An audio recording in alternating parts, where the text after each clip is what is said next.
Good morning. My name is Hugh Sung. I am with the Battleship New Jersey Oral History Program here in Camden, New Jersey, on board the Battleship New Jersey. And today is Sunday of May 26th of 2019. We're on board the Battleship New Jersey, and we have the honor of having Mr. Garris McFadden of Pasadena, Maryland. Mr. McFadden served in the United States Navy and was on board the Battleship New Jersey from 1947 to 1948. So, Mr. McFadden, without further ado, I want to welcome you back home to your ship.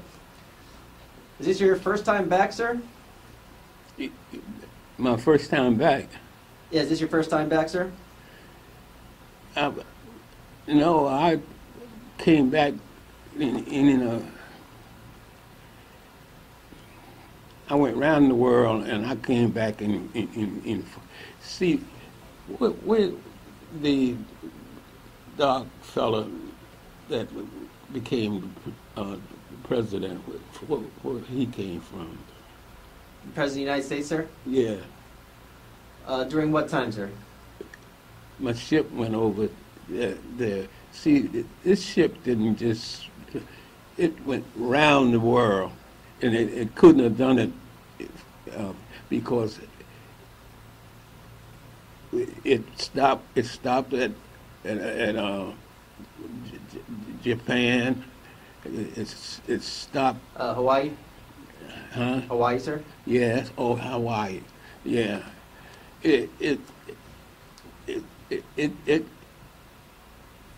I stayed on that ship 4 years. Okay. Well, is this your first time back on the ship as a museum? Oh, yes. This is the first time. Okay. So how's it feel to be back, sir? Oh, I haven't had the pleasure of going in the place where I work. I guess I'll get in there, but we've got so much stuff in here that I don't know about.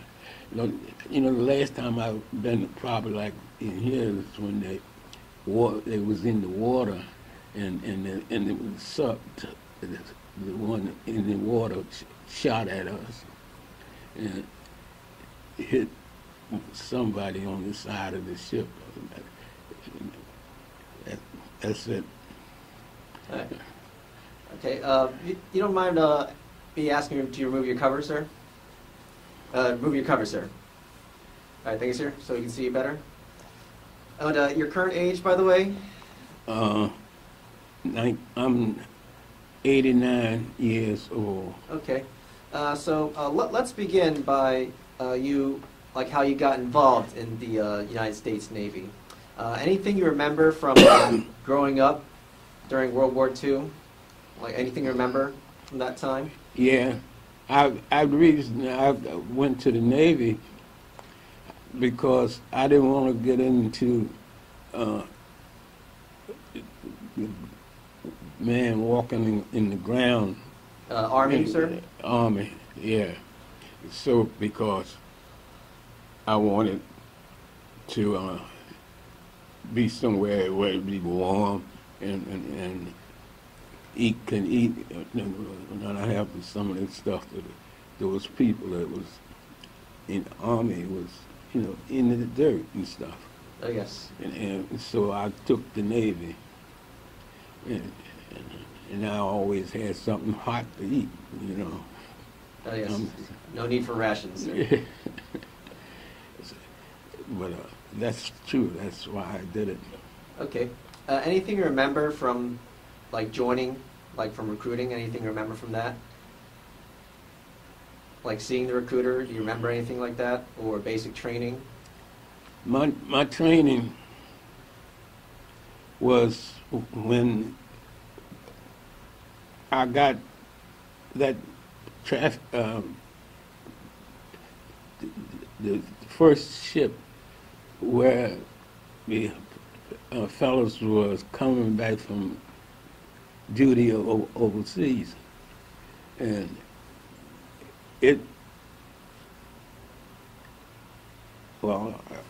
I did. So you mean ships bringing soldiers from overseas, right? Yeah. All right. I believe that was Operation Magic Carpet. Yeah.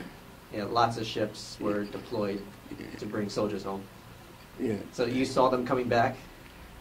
I went with them because I couldn't stand the water when I went on the ship the first time out. I went on that ship before I went on the USS New Jersey. Okay, so you're on a transport ship first. Yeah, Okay. and it known rock, right? And I got sick, and I couldn't stand up.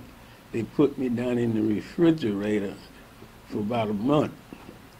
And when I got up, I haven't been sick.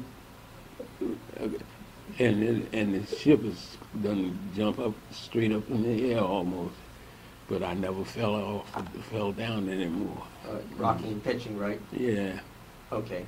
And this was still on the transport ship, sir? yeah. Okay.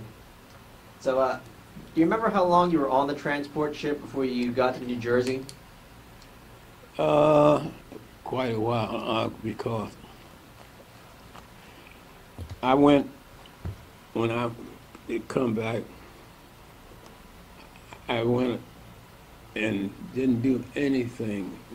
Went home, saw my mother and brothers and stuff. And then I decided,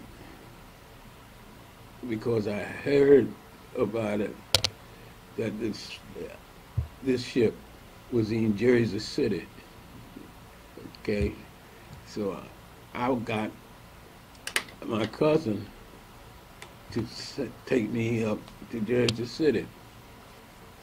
And I went in Jersey City, and the man says, "We can use you. What is your Rate, is it? Like your Navy occupation? yeah?"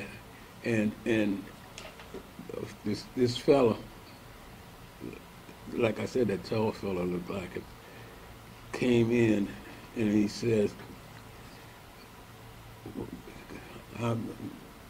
I said, "Could I help you?" And he says, "Yes, I need a haircut." First time I ever did that. I cut his hair, and he told everybody that's the best haircut he ever had, honest to God. You know, so, and they, when I passed that test, he passed his test. They moved him up, you know, but they wouldn't move me. You said they moved him up, Yeah, but did they move you? no, Oh, they did not? no. Okay. That's what's wrong. See, that what he's doing, he's charging me for this ship because it was still active, and I must be taking. See, to go where I went on the USS New Jersey,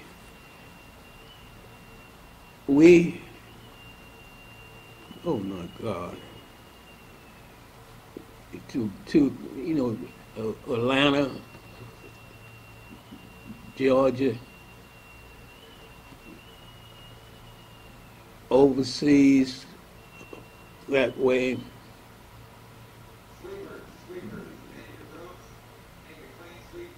And I'm keeping the heat in the things down there. The boilers? Boilers, yeah. It take the ship when it gets there. See, this ship when it got to Virginia, I was the one that took care of all the officers that was like, you know,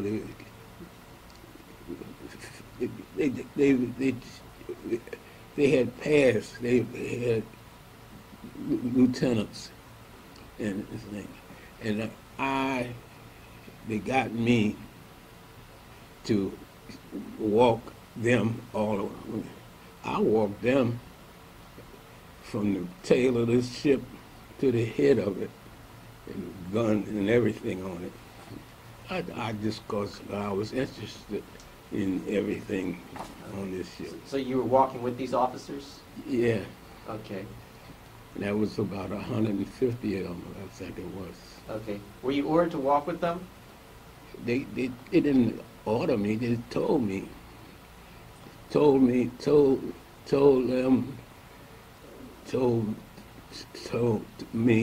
that McFadden, he'll take care of it, and honest to God, that's what happened. I did that. Okay. So how was the relations between, like, the officers and the enlisted? It was fine. The only thing, one of them had to be in charge of me, and I was on the ship doing whatever I needed to do, working down in the boiler room and down there, because that other fellow was down there. And anyway,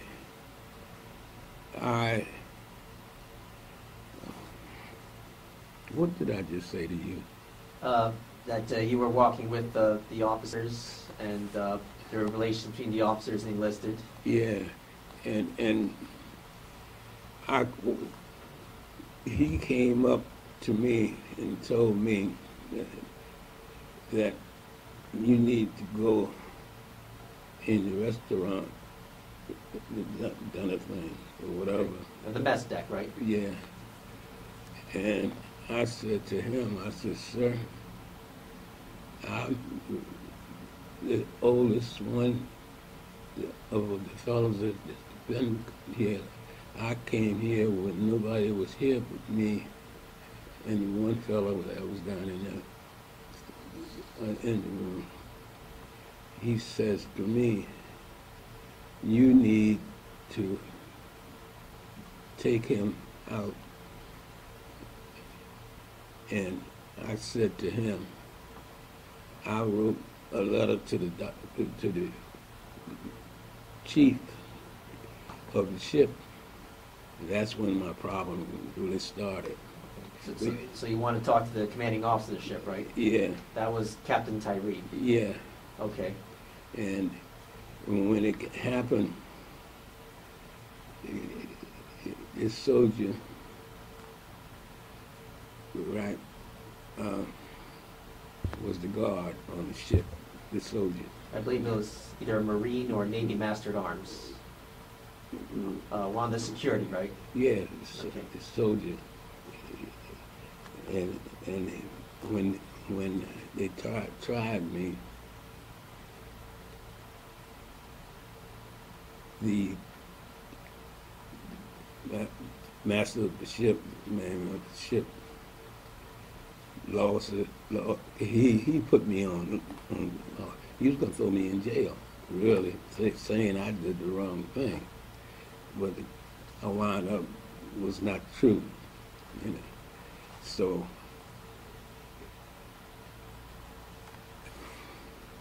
anyway,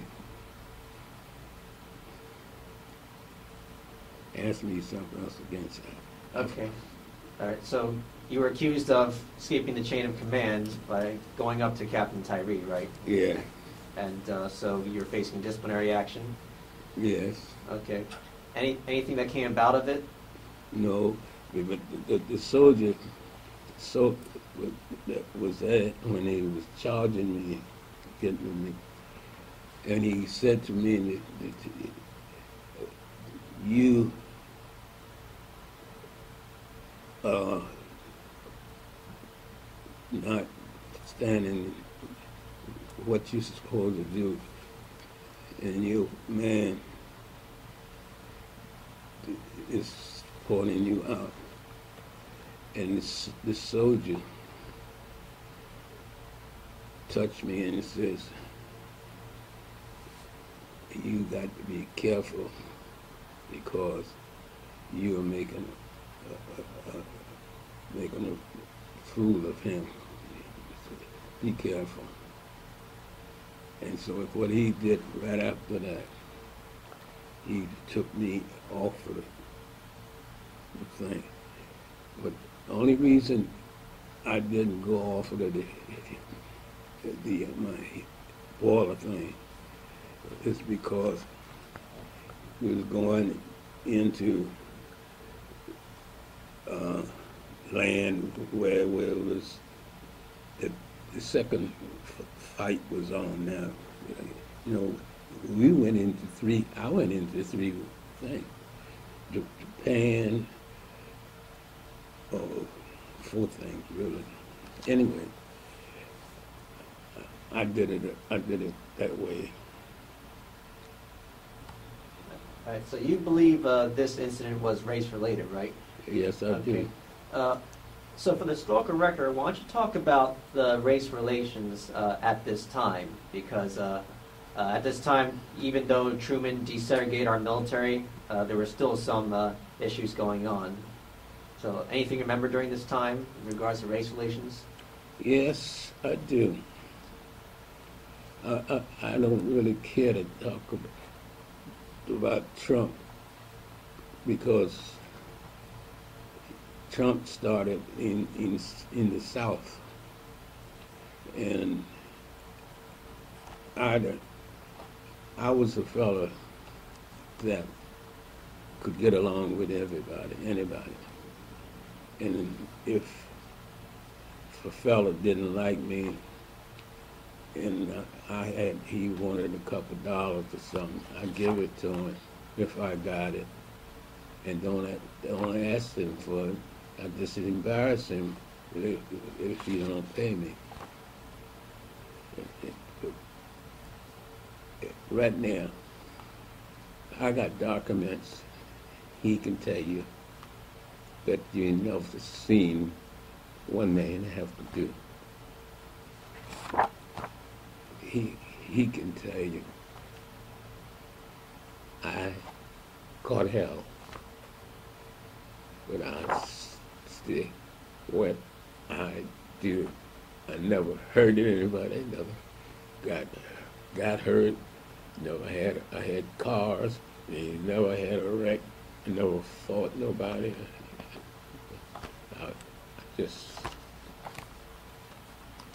I'm sorry. Sorry, sir. It's important for the historical record, sir. Anything you observed while you were in the military with regards to African American service members interacting with others? Yeah, because when the fellows were on that first boat, most of them was black boys, and they was glad to do it because it was getting nice money for what they was doing.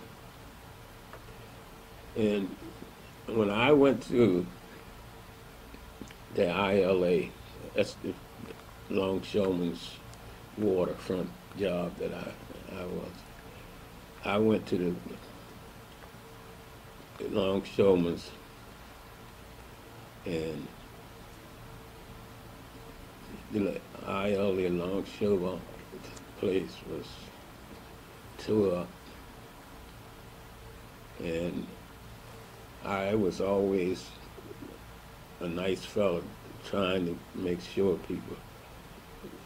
people was back in them days,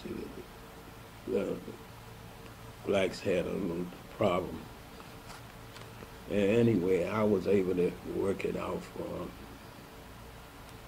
And I am the most knowledgeable, not I'm trying to say knowledgeable, but I got more papers with Garris McFadden's name on it, and I ain't never done a thing it, it's, you know, I went to jail for nothing. For nothing. The man's name is Brown. He was a lawyer when they first put me in jail. All right. So he was the JAG officer? I Yeah. believe? Okay. He was an officer because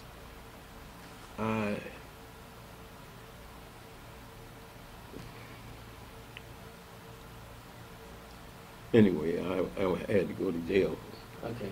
Now, all the officers were white at this time, right? Yes. Okay.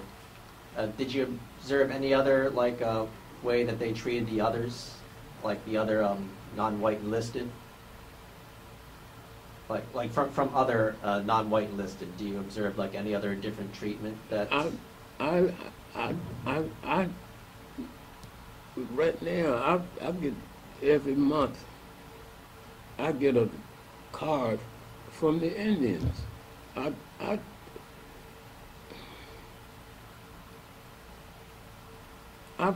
believe in treating people, and you will be treated. I'm doing wonderful to be as old as I am, and I'm still walking. Anything else you remember while you were on board in New Jersey?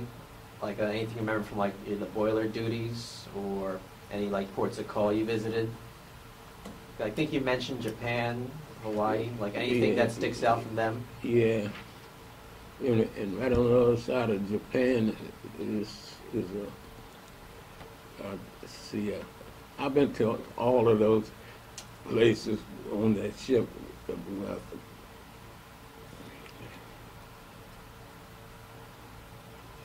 If we go past Japan, get on the train, go past. But if you go farther, it's the old man don't remember all of these things. That's all right. But I had a place that I went just on the other side of Japan, and that place would make clothes, and I knew it. And I went in there, and he made me a suit that you wouldn't believe.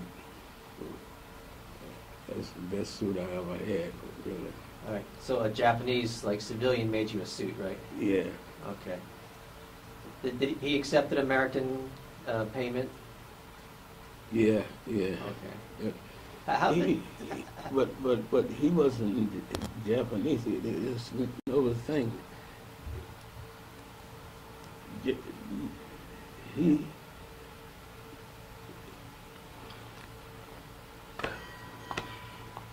It's all right, sir. Whatever you remember. Yeah, but as you're going up to Tokyo, the Japanese, you can make a turn and go to the water that way, and that way, the girls and stuff was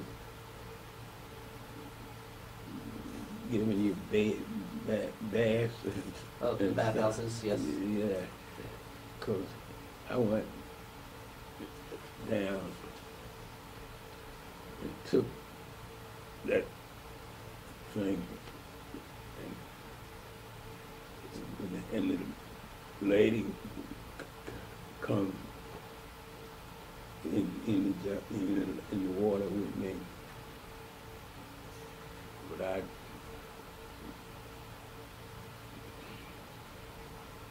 So how did the Japanese treat you? they treat me nice. Very nice? Yeah. Okay. Because I treat them nice. And even though this was shortly after World War II, they still welcomed you with open arms, right? Yeah. Okay. Well, if you treat people nice, you know, you get nice treated. People try, you know. I didn't have any problems with white people that I couldn't talk to most of the time. It's only the whites that just was nasty, period. I ain't had no business in jail. I didn't do a thing. I haven't done a thing yet. Sent to jail, and then I argue about it, and the lawyer tell me that you don't do it, you'll stay in jail. He had no reason even talking to me like that. Take tests. I had to take tests to stay out of jail and to these things. All right, continue, sir. When I got to be ILA, it's not me, ILA, longshoreman, I went there, and I was the same fellow, excuse me. I treated people the way I wanted them to treat me. And I was taken care of because they all thought I was okay. And after that,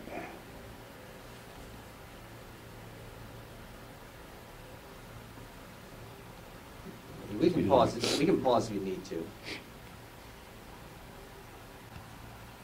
All right. Okay, we're back. So, what do you remember from leaving New Jersey and going to getting discharged from the Navy? What do you remember from there? I didn't get discharged from the Navy when I got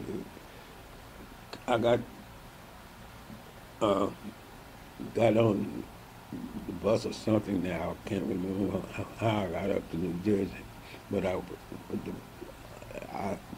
this ship was up in New Jersey, and I got up there and got on the ship, and then when I got there, they asked me what was I capable of doing, and a young fella came by, and I saw him, and he says, All right, continue, sir. I lost my job with the Navy because of whites and blacks. The international never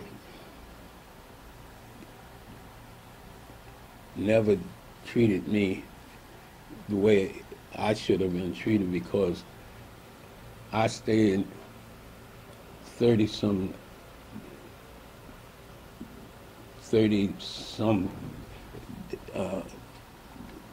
years as the leader for them, and I had the best account that had ever been put in writing with the men thing.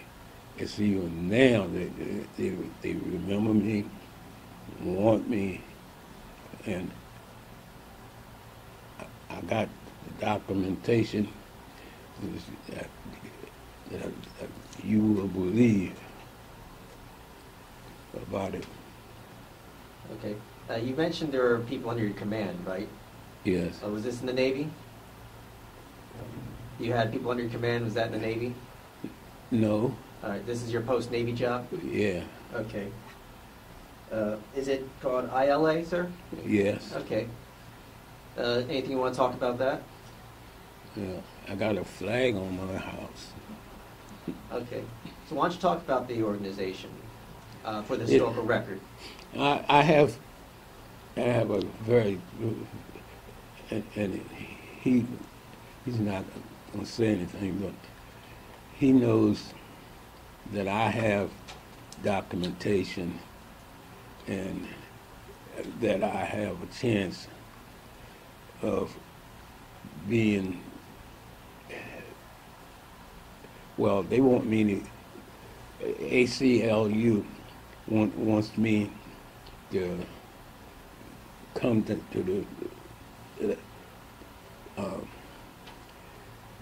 to a place in Baltimore,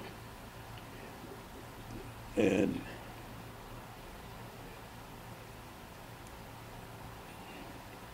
I just. All right, sir. I was told that you were the president of the International Longshoremen of Baltimore. Anything you want to talk about that? Yes. Okay. The second year, and when as soon as I got the job, the longshoremen, it was, got to use these words, but it's a fact. The longshoremen was a black organization, and they had problems,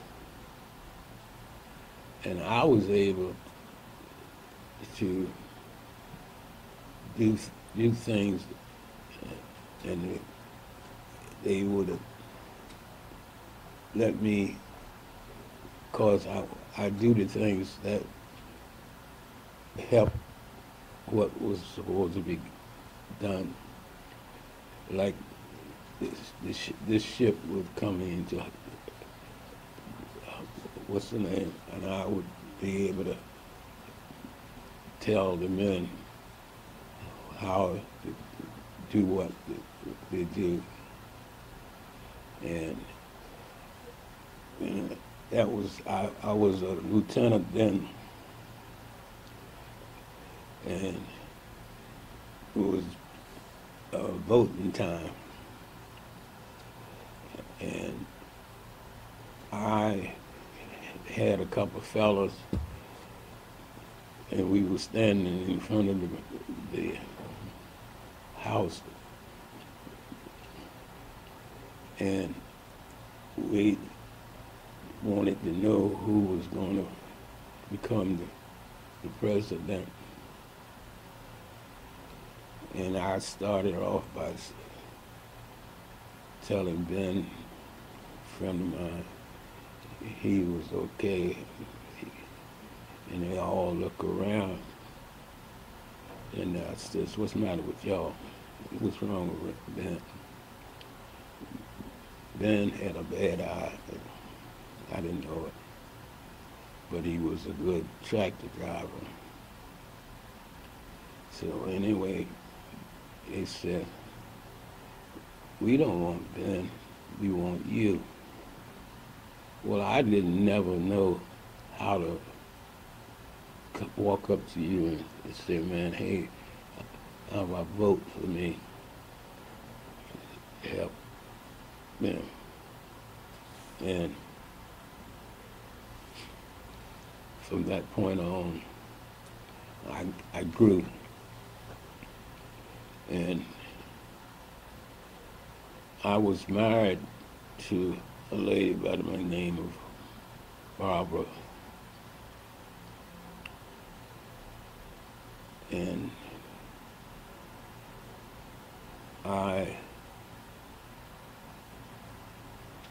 was going to say something there. I don't know. What was I saying again? You married? Yeah. Oh, I was, okay. I was married. And anyway, on a Saturday, I went home, and I went upstairs and went to sleep, and I start talking to Jesus or whatever. Now, you think that's not true, but it is. I was telling him, I don't know why he was talking to me. I was asking him, what should I do? Because I don't know how to ask some people if they want me to be a leader. He said to me, the truth, I told you that you are the president, and honest to God, I ain't never asked another one to vote for me, and I won. Honest. That's the truth. Very interesting, sir. Yeah. Yeah. Congratulations on that as well. All right, so we're just getting to the closing questions of this interview.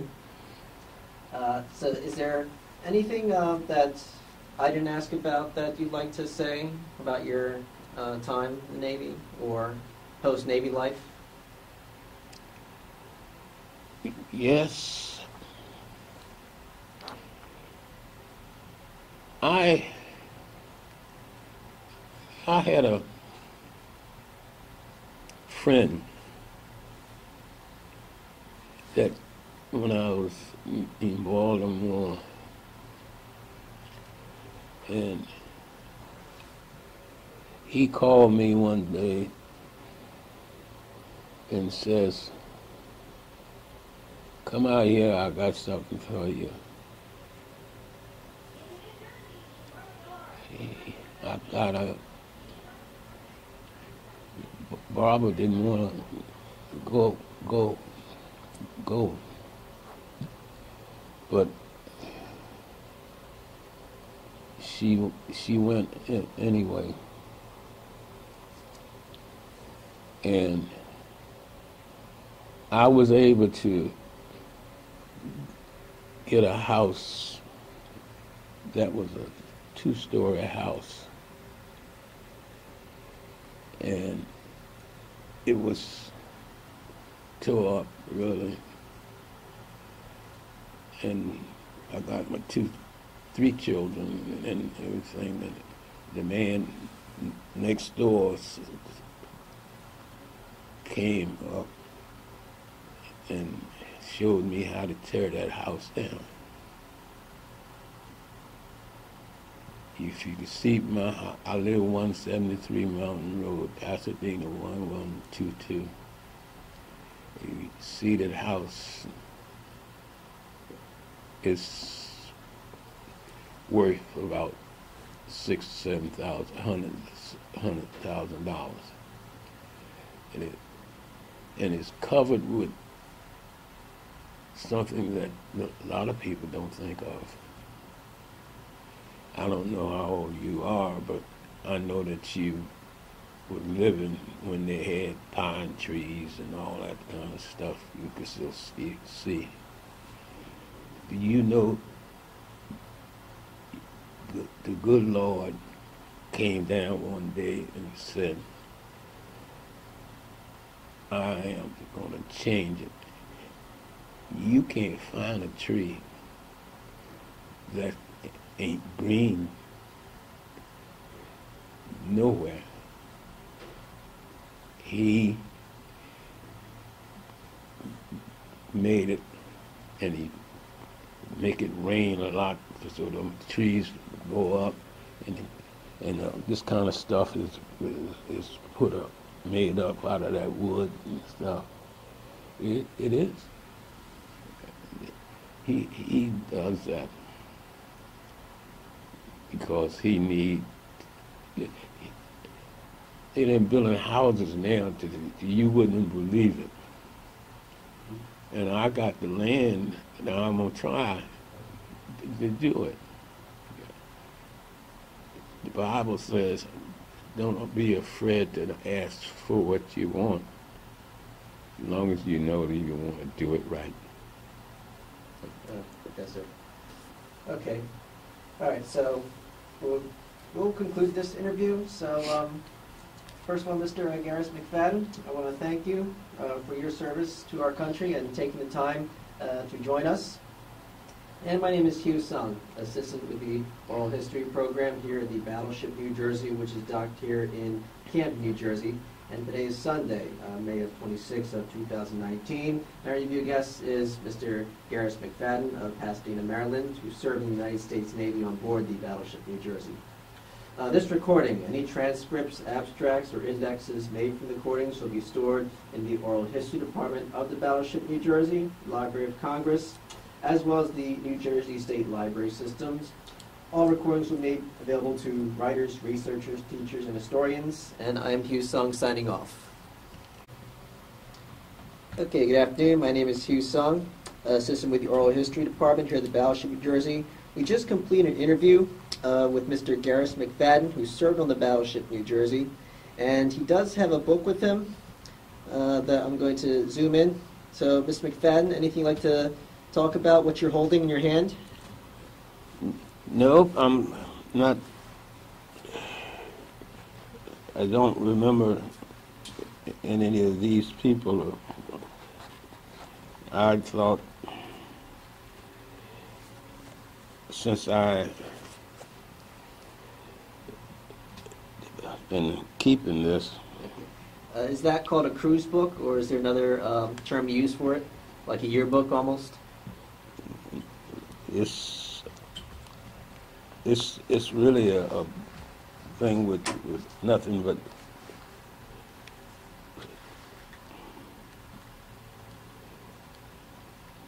Okay, why don't you just show the front cover for us, so people can look at it for the historical record. Or is there any photo you want to show?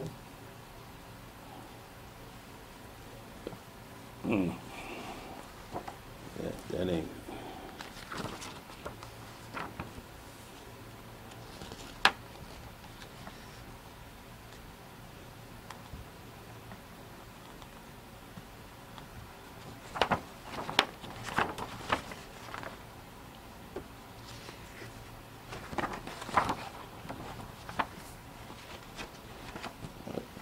Yeah, you can make a. Okay, so why don't you tell us what you're presenting there? I'm trying to find out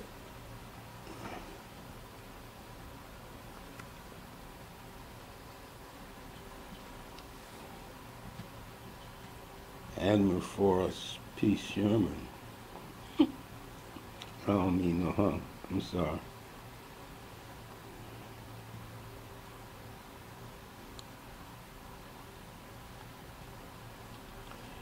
I am glad to meet you. I'm happy to be on this ship because I'm sorry I can't think of one. Okay, not a problem, sir.